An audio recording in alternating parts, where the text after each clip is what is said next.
Alright, we are recording again. For this video, I need to talk about how video quality and encoding works. Which, it's important because it helps explain basically why I do a lot of the weird things.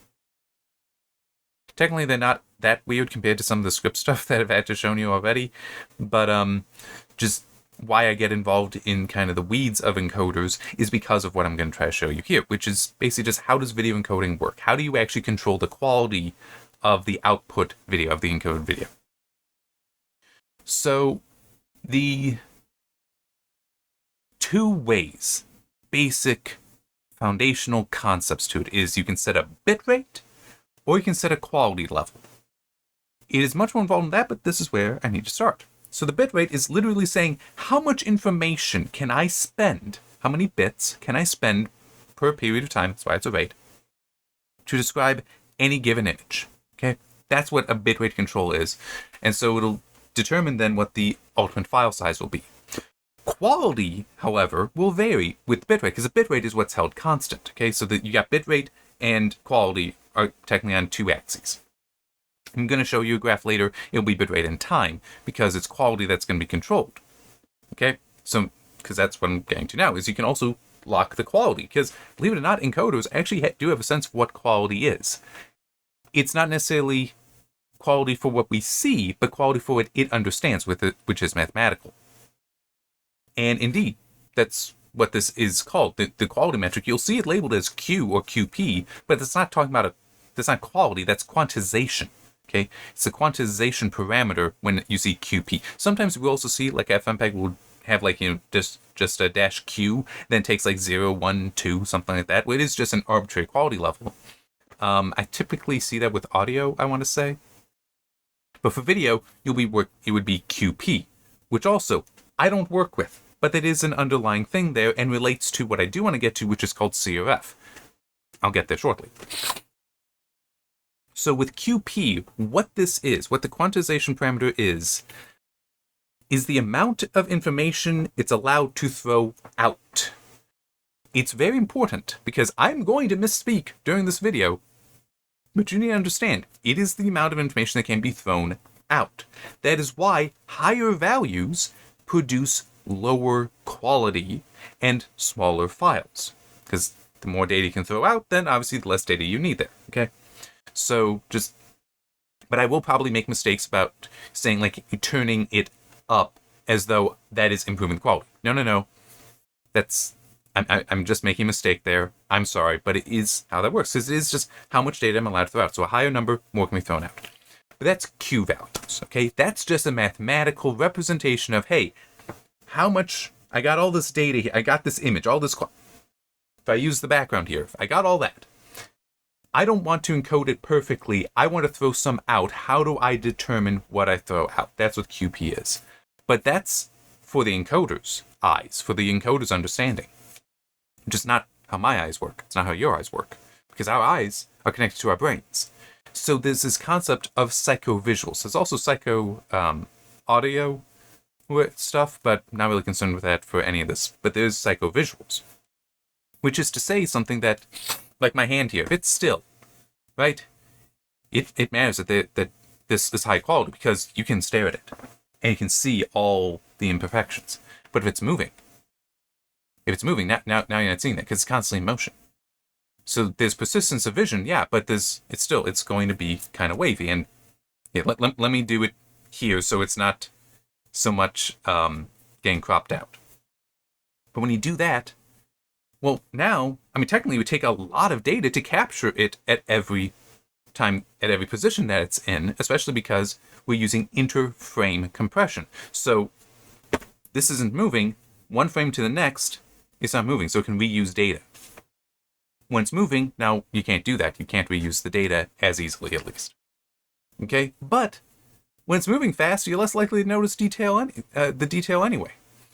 So that's a psychovisual thing. Okay? So this is applied in something called CRF, constant rate factor, okay, which is basically a modification of quantization parameter to incorporate psychovisuals. The exact algorithm involved there differs with every encoder. This is very important. A CRF value in, say, the X265 encoder and the CRF value in SVT AV1 HDR, the AV1 fork that I will be going through shortly.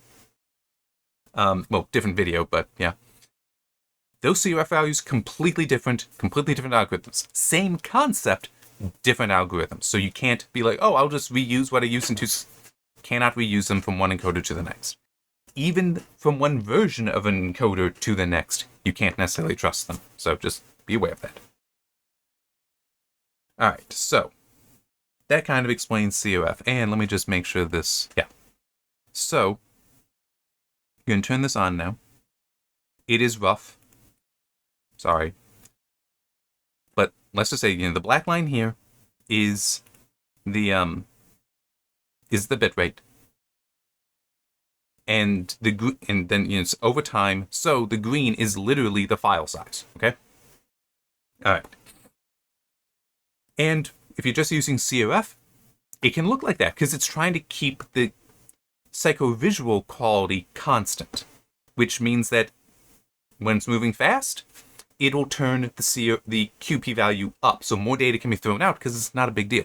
This will still take more data than it being still. It will still take more, but we're not going to dedicate as much to it because you're not going to even notice it.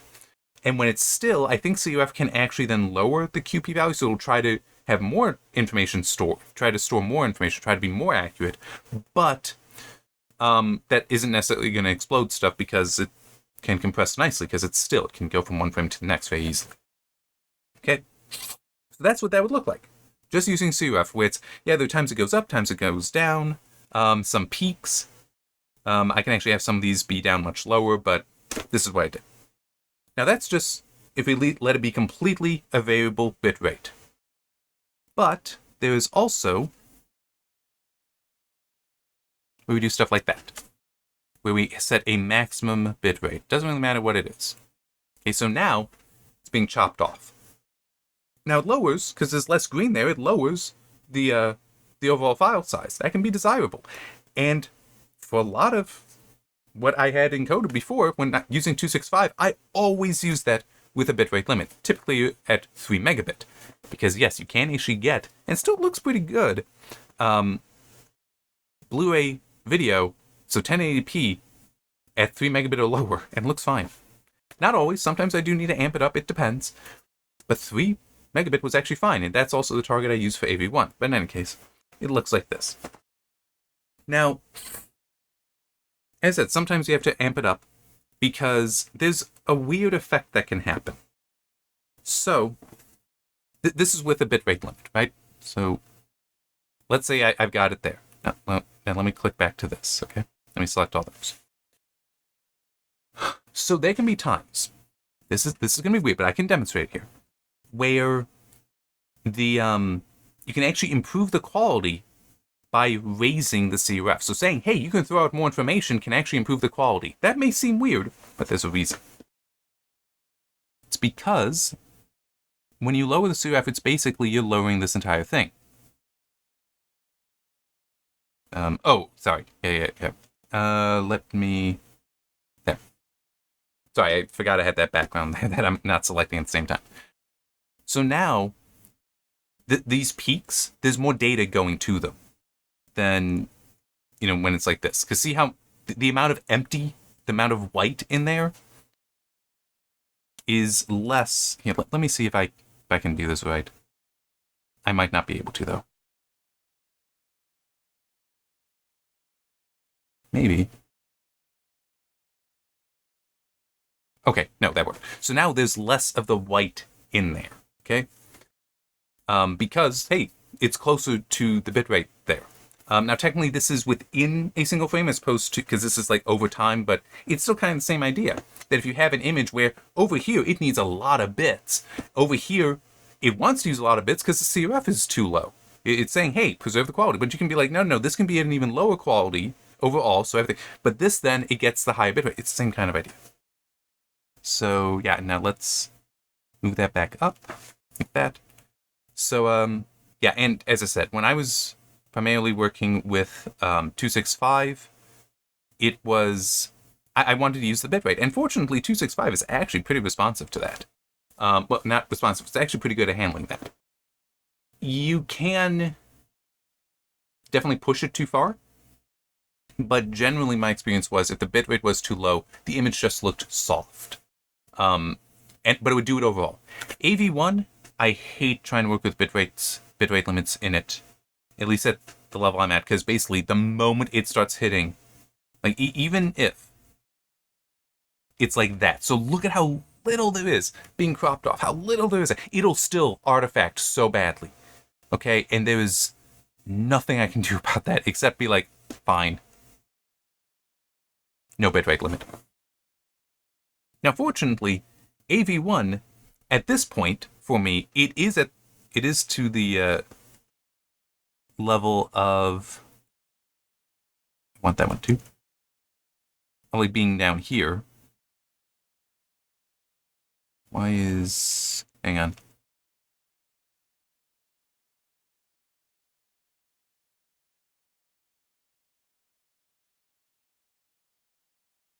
Okay. Got it. Okay. I know why it's doing that. Can I... Okay. I'm not sure if that will work. Anyway, the idea I was trying to show, I'll just explain it that way, is AV1, technically the peaks, the points will be different because it's a different encoder, but can be down there versus 265. That'll be up there. Okay, so it can still work out. The actual peaks will be different. It does, because they're different algorithms, that will be different, but I can get the AV1 average low enough that the peaks aren't so bad. But I have actually seen, I got one movie, there was one spot, because it's a lot of bubbles. Water is horrible to try to encode, and I should actually explain that as well, but it's very difficult to encode. So there's one scene where it wanted to go to 12 megabit. Okay, 12 megabit, just because it was bubbles in water. A lot of bubbles, but still, that's all it was, 12 megabit. Everywhere else it was averaging like 2. But if I tried to limit the bitrate at all, nope, it wasn't going to have it. It was going to just artifact very badly. Very annoying that, but managed to figure it out. Because I managed to adjust the CRF so that then the average was low enough that it could peak somewhere really high, but the overall file size wasn't massive. Alright, so... Oh, hang on, I'm just trying to remember what it was exactly that I wanted to explain. That's right. Why it is that water can be so difficult. Also, rain, snow, any precipitation. Let me turn this off, though I don't need that in. So the way all compression works is all lossless compression. Let's go with that. This does also apply to lossy, but it's a little bit easier to, I think, to first describe it as in lossy and lossless. Is it just tries to take an image and find the patterns in it, okay? And then it's like, hey, I see this pattern here. It's a complex pattern. I'm going to take this, and instead of having this here, instead of that, I'm going to take this pattern and just say somewhere, make a dictionary.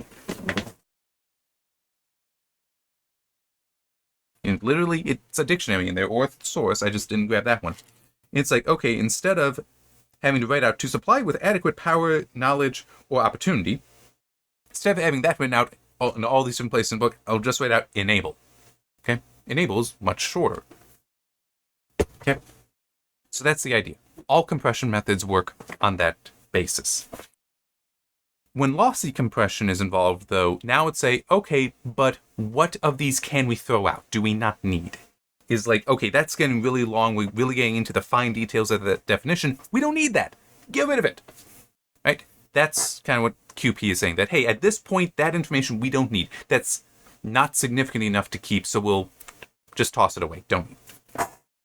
And CUF, then, how that interacts there. I already covered that. Water, however, and precipitation, there isn't really a pattern there. Well, there is, but it's very complex. And complex patterns, any compression algorithm is going to struggle with. So it's also referred to as noise, by the way, because it's like, yeah, I have no idea how I'm going to encode this. So it can't do that, can't take something this big and make it like that. It has to keep it this big. I mean, it might throw out some, but it's going to be kind of large.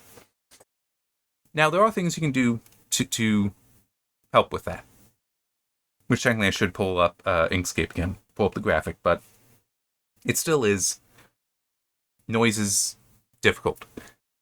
So let me talk about this thing first, then I'll come back to the changing, the little things you can do to make improvements. And because I'm going to need that, there, okay. So noise is a problem. A very traditional example of noise in film, any kind of film, and also in video to a lesser degree, and digital video, is film grain.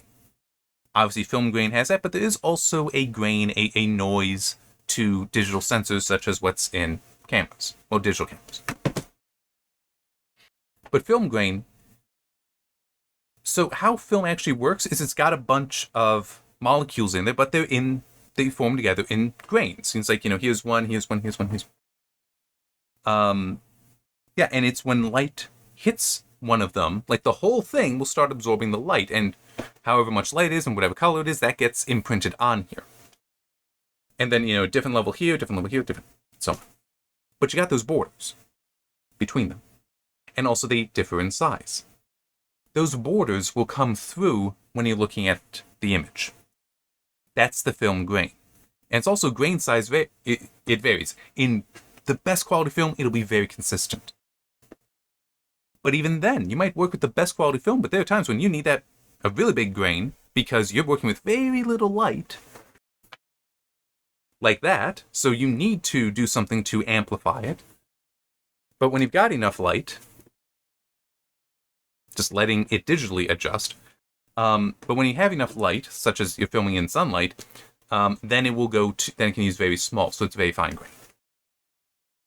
But grain, it's hard to deal with for any encoder, including AV1. But they came up with a solution that isn't perfect. And fortunately, in one of the latest versions of the SVT AV1 HDR fork, that fork of SVT AV1, that encoder, it does something very nice. But this latest one, that's what's nice. Is this concept of film grain synthesis.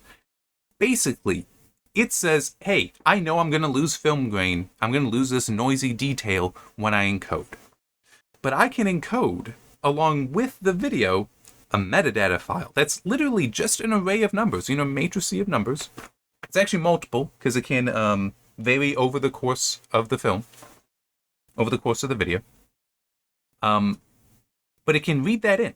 The decoder can read that in and be like, okay, I will recreate the film grain, sort of. It's basically, I'm going to just drop some noise based on the arrays here, based on what's being described there. I'm going to draw that up and overlay it on top. So it tries to reintroduce a false noise, and it is false, because I've been able to see the patterns in it, okay? It is not random there. And I do think that they could do some things to better hide that there's a pattern, but that's probably not coming in AV1. It might be coming in AV2. I would like that a lot, but who knows? That's also years away, and I don't even know how successful AV2 will prove to be, regardless. You got this film grain synthesis, and it is useful. And in some ways, it can be like a cheat code. I've actually seen in one film that I worked on, for processing here, not like I actually worked on the film, where there was a spot where there was some video artifacting there. You could very much see a line from one color to the next, which AV1, it really likes simplifying things down, and so it had that hard edge. But by having the film grain synthesis being run there, the grain actually smoothed that out, believe it or not. And it is actually kind of surprising, but it did work. That, or it just encoded differently when I let it just be free. As opposed to working on, a 12-second segment, but do the whole movie. It may have liked that some. I have noticed that happening as well, with both AV1 and 265. But anyway. Yeah, so film grain synthesis, that can help a lot. That won't help with rain, with snow, with dust, with water, disturbed water. It won't help with that, because that is too large a detail. That's structural. But it can still hide a lot, and just the loss of film grain, this can help with. One weakness, and this is what SVT AV1 HDR is so nice that they finally put in there. One weakness to the original version of film grain synthesis and the newer photon noise, I'll explain the difference. You cannot control the size of the grain. As I explained, size changes. Even in the same film, you may see a change because, oh, we need the high ISO. That's the larger grain sizes, higher ISOs. Because we're filming at night. We're just filming in a dark area. Versus a very fine grain, so a lower ISO when in sunlight. But the original stuff with film grain synthesis, the original stuff with photon noise, nope. Always the same size film grain. With the latest version of SVT AV1 HDR, for the photon noise specifically, and I'll explain the difference between that and the normal film grain synthesis, you can actually set a size. Now it's just 1 to 13. -1 is just auto, 0 I'm pretty sure is off or it's the finest, and then 1 through 13. Okay? Because I do have some stuff that the grains are quite large, so I will mess with that. I will experiment with turning it up. Just trying to think if there's anything else there, but yeah, that's finally in there. That I think is in there as of April 2026. At least late April 2026 is in there. Very useful. I'm so glad that they have that, and I really hope that gets backported into the mainline SVT AV1 encoder. Which, by the way, that's an Intel technology. SVT is scalable video technology. Intel, and it's open source. Intel has been doing this for years. There's an SVT 265, as I recall, SVT of other things as well. But when AV1 was being worked on, I refer to the encoder X265. That was developed by XIF, XIPH, as I recall.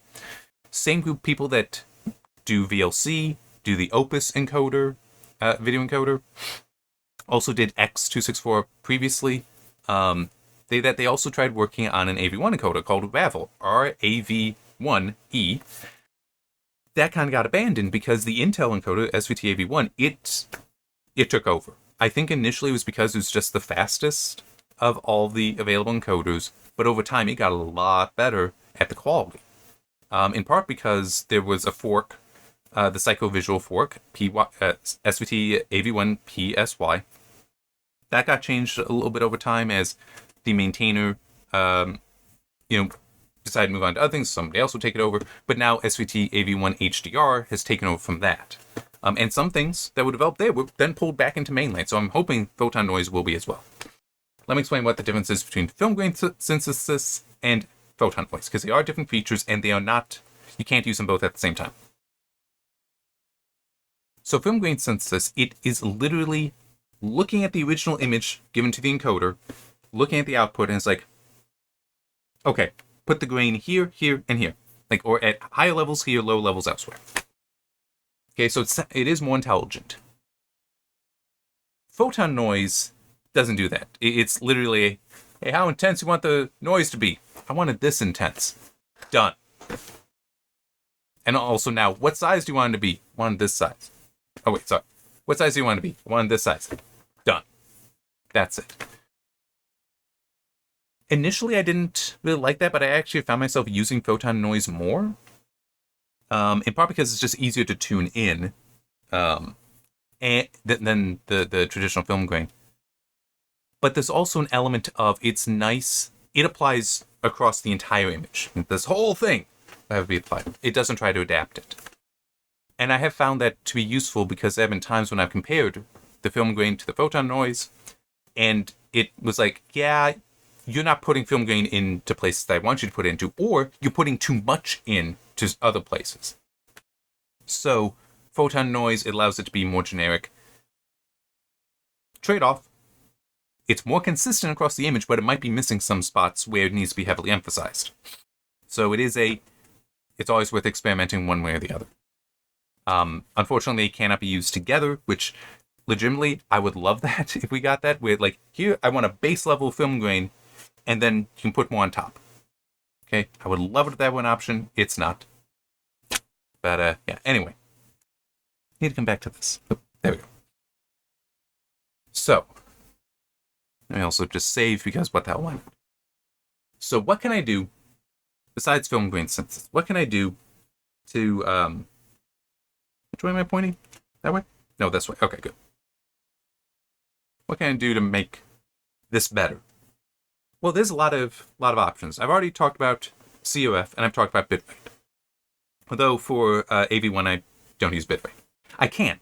That's all in the scripts, but generally it's better to just work with COF. Okay.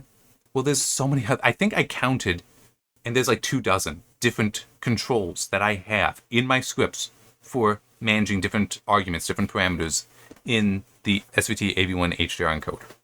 Okay. Now, what that lets me do is I can tweak things. So now it's say, you know what? That peak, I just want it up here. Oop, hang on. I want it up there. This stuff, however, bring it down here. That down there. This, you know what? That can stay where it is, but it's going to work out where it'll be like this. Like that. Oops. Let me make sure I'm just grabbing all these together. Like that. Pull that one down. Pull that one down. And yeah, these should also get pulled down some. So I can tune things in so it'll end up like that. Because there's a lot of different options in the SVT AV1 HDR encoder for that. And also just mainline SVT AV1. I can say, hey, yes, go up and pull that because, man, I need that to look really good. But the rest of it, no, it can be lower. And sometimes it's just, I use a high COF. I was about to say low. I can tell it overall low quality, but I can have this parameter, that parameter cranked up. So now it's say, okay, overall low quality. But when these things are true, push that quality up, okay? I want it looking good. And there's a number of them there. You've got psychovisual rate distortion. You've actually got 2 algorithms there that can be used. Noise normalization. Those are the main things I use in addition to COF. And I'll be going through all this in the in that video, which I'm probably going to get to tomorrow. But yeah, you can do all that. There's variance octile, variance boost. Crap, I don't remember what the S stands for. There's adjusting the tune overall for just how it prioritizes things. There's the changing what the curve is for how it figures out, okay, how much bitrate can we dedicate to this part of the image or that part of the image. There's QP luminance that can be messed with. There's CDEF scale. There's just some stuff that concerns with how it should do handle higher bit depths. The temporal filtering system. There's so many options. And by going in and experimenting with those, some of them I just have on all the time. I fully acknowledge that because it, in general, seems to be improving the quality of the image and doesn't really impact things too much where I'd want to turn it off. Although there is one that I saw that somebody was saying that, yeah, it looks like this will be, this can actually hurt the image quality. It's like, I did some comparisons. Nah, it looks fine. So I just leave it on all the time.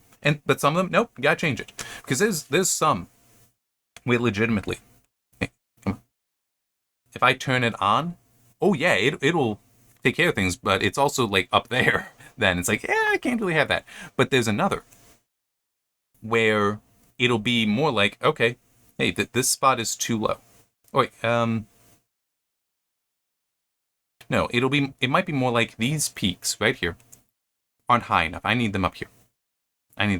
But this spot I still want really low. If I set the other thing, if I change the other one parameter, it would raise everything up.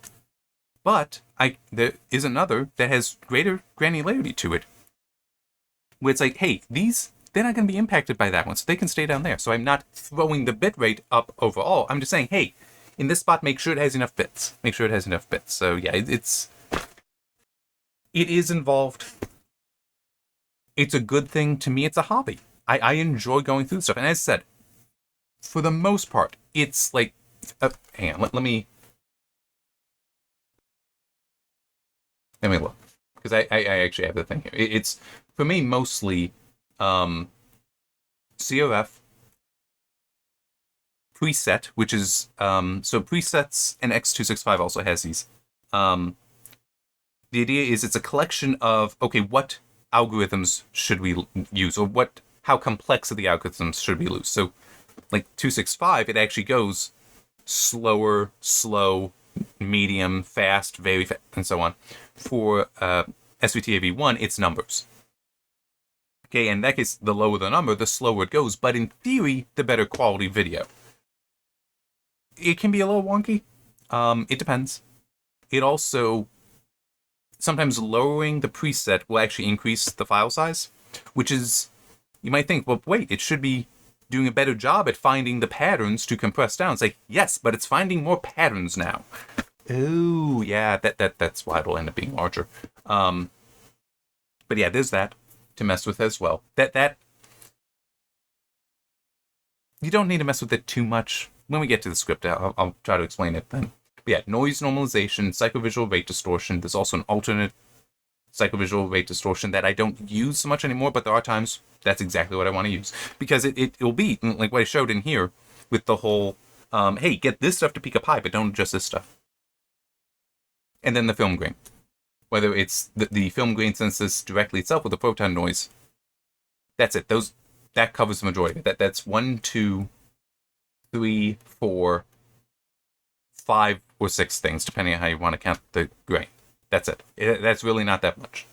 But I still have in here 1, 2, 3, 4, 5, 6, 7, 8, 9, 10 more things that I can also adjust. Most of them I don't, and some of them are just on all the time or they're off all the time. Preset, so that's 11. Bitrate limit, 12.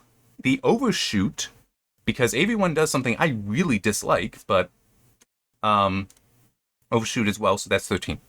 What is the overshoot? I'll explain it now, even though it's really meant for later. So you can set the MBR, master bitrate?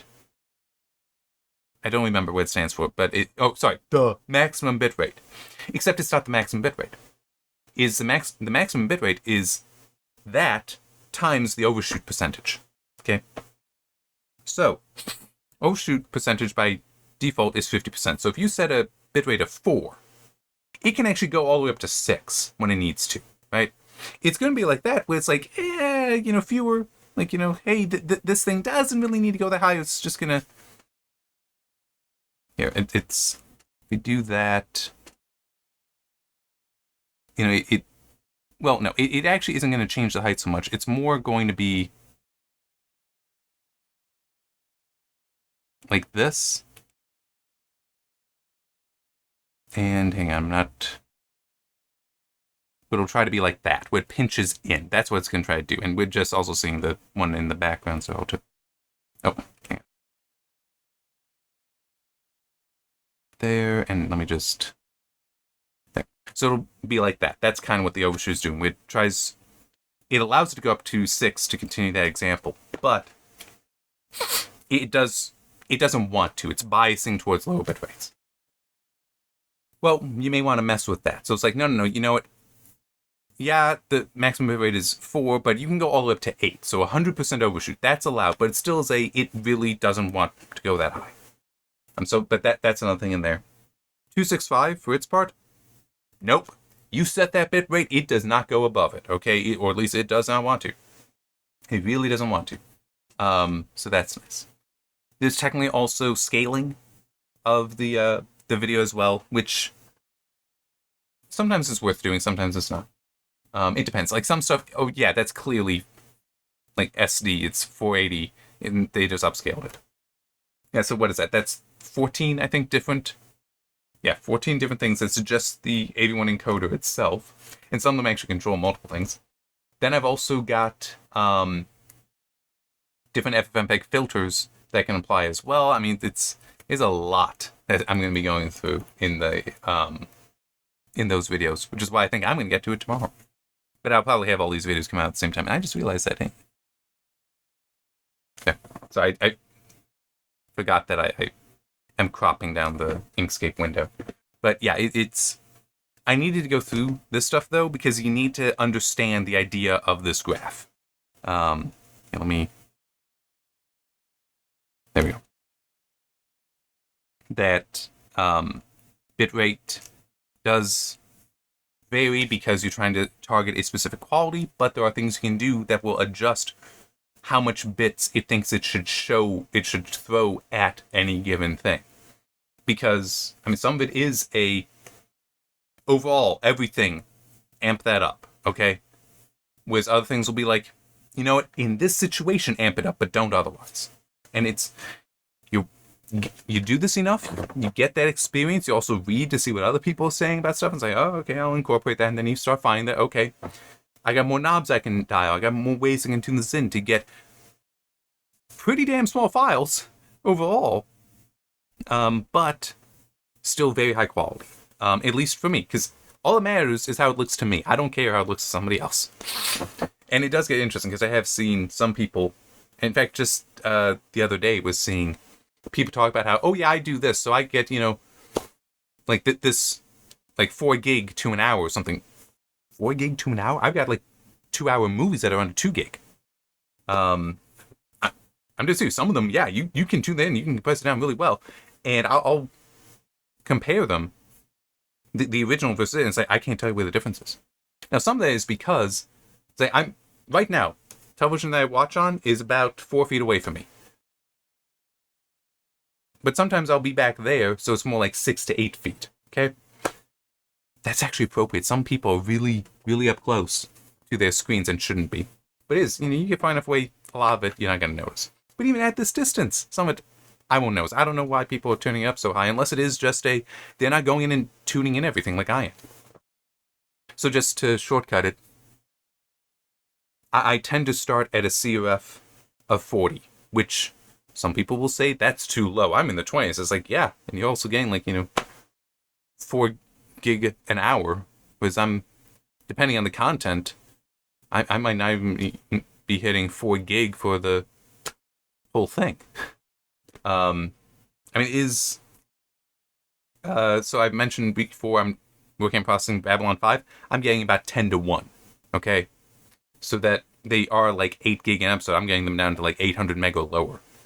Well, that's not quite 10 to 1. It is working out to be about 10 to 1, but technically 8 gig to 800 meg is not quite there. But it's not quite 10 to 1. But it still is. Just, I can get that to 10 to 1. I've got other things, Freewin I mentioned, that's 20 to 1. Okay, if you spend the time tuning it in, that's why I want to go through all the different things and explain what's going on there. When, in that video, it's a later video. You spend the time. If you enjoy it, I enjoy doing this. You don't have to enjoy it, that's fine. If you spend the time going through there, man, you can get some very, very good results. So, alright. But it starts with understanding that concept. Not necessarily that graph specifically, but the concepts in that graph. So, yeah. Alright. See you next time.